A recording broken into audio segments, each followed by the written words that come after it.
Hello again, and we come to Good Friday. I'm sure many of you have various memories of this day, and when you think about the scriptures that are depicted, that depict the passion of Christ, it does bring back some of those memories. And some of those memories might be crosses that you've carried in your own life, or crosses that you're carrying right now.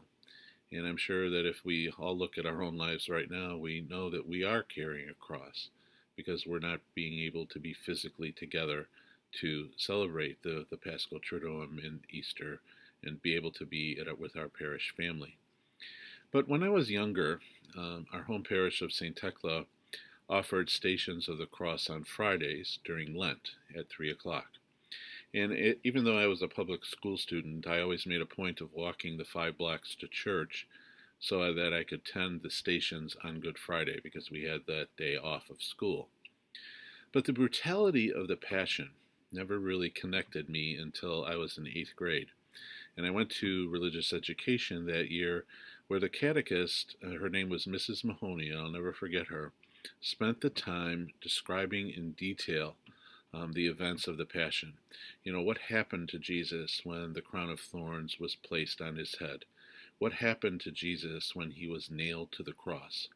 What happened when he was hanging there being crucified? And the dialogue that went back and forth between him and the two thieves. And then what happened when he died and when he gave up his spirit. And so it's important for us to remember and to kind of think about those things when we think about the brutality of the Passion. Now, if you fast forward to the movie, The Passion of the Christ, that happened a few years later, while it is a piece of art, there are still parts of that movie that move me to tears. And one of the pieces, or one of the parts of the movie that particularly moved me to tears, is the scene where Jesus is seen falling under the weight of the cross. And he looks and gazes and sees his mother, and his mother sees him, and she goes and runs to him.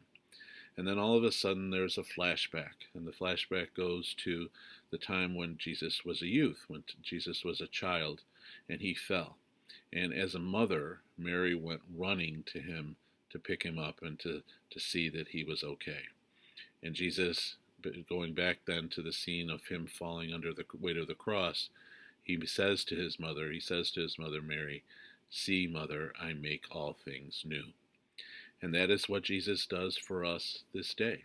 He makes all things new for us.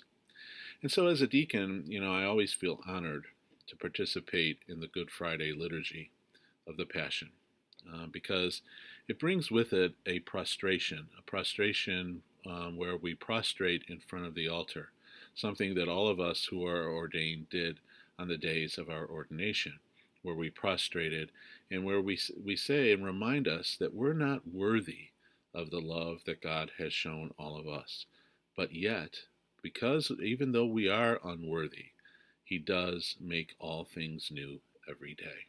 And so we have that opportunity because of our faith and because Jesus died and rose again for us. And so in this time of struggle, with us not being able to be together during this time, for the Paschal Triduum and for Easter and for the time after, let us all remember that Jesus does make all things new. And so may Almighty God bless all of you, the Father, the Son, and the Holy Spirit. Amen.